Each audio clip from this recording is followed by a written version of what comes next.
ملا یعقوب مجاهد له خپلو ځواکونو څخه مهمې سپارښتنې وکړې او هغوی ته یې د صفوفو د نظم امر کړی. دا چې ملا یعقوب نور څه ویلي او له خپلو مجاهدینو څخه یې کومې مهمې سپارښتنې کړي بشپړ حال را سره همدغه روانه ویډیو کې کتلی سئ. سلامونه قدرمنو لیدونکو، زموږ مشال پریس یوټیوب چینل ته ښه راغلاست. ټولو مجاهدینو ته وایو چې په اعداد کې سستي مه کوئ، ځان مه جني کاږئ، په خپل پرت توان باندې کوشش وکړئ په دې کې او ځانونه داسې قوي کړئ چې سبا موږ دا دعوه وکولی سو چې زموږ پوج او زموږ اردو چې ده دا د سیمې په سطحه یو قوي او منظم اردو ده. په معسکراتو او په دې اعدادونو باندې هغه بې نظمۍ. ملا یعقوب مجاهد وایي د دغه اسلامي نظام ساتنه زموږ او ستاسو وظیفه ده او یادونه یې وکړل چې اوسنۍ وظیفه د پخواني جهاد په څیر د الله په نیز ثواب لري. هغه ویلي چې موږ او زموږ ځواکونو خپل ځانونه د اسلامي نظام د بقا لپاره وقف کړي دي. اوس چې موږ او تاسې الحمدلله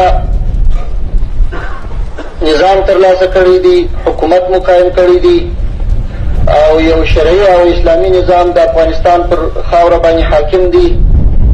د دې نظام ساتنه دا زموږ او ستاسې وظیفه ده.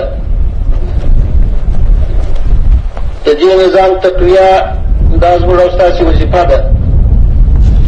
ګورئ مجاهدینو ورونو، نو اوس هم موږ تاسې باید په دغسې یو غټ عزم، په دغسې یو غټه اراده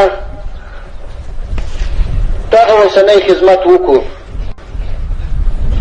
اوس به زموږ او ستاسې معسکر، اوس به زموږ او ستاسې تعلیم و تربیه، اوس به زموږ او ستاسې یوازې دلته په کلي اردو کې ناسته، په میاشت او په کلونو ناسته، دا به انشاءالله تعالی موږ تاسو ته الله جل جلاله دغسې اجر راکوي لکه مخکې چې راکوه. ځکه موږ او تاسې خپل ځانونه د اسلامي نظام د قیام او د اسلامي نظام د بقا دپاره وقف کړي دي او حاضر سوي یو. زموږ او ستاسې دلته پیرا، زموږ او ستاسې دلته انتظار، دا انشاءالله تعالی زموږ او ستاسې تر هغه تېر مقاومت او تر هغه تېر جهاد په ثواب کې کم نه دی. هلته هم زموږ او ستاسې عزم او اراده معلومه وه، دلته هم زموږ او ستاسې عزم او اراده. قدرمنو لیدونکو، نړۍ مننه چې ویډیو مو تر اخري شېبو وکتل. د لا زیاتو او نورو لحظه پر لحظه خبري معلوماتو لپاره زموږ همدغه مشال پریس یوټیوب چینل سبسکرایب کړئ. تر بیا او بلې ویډیو ښه وخت ښې چارې، د الله په امان.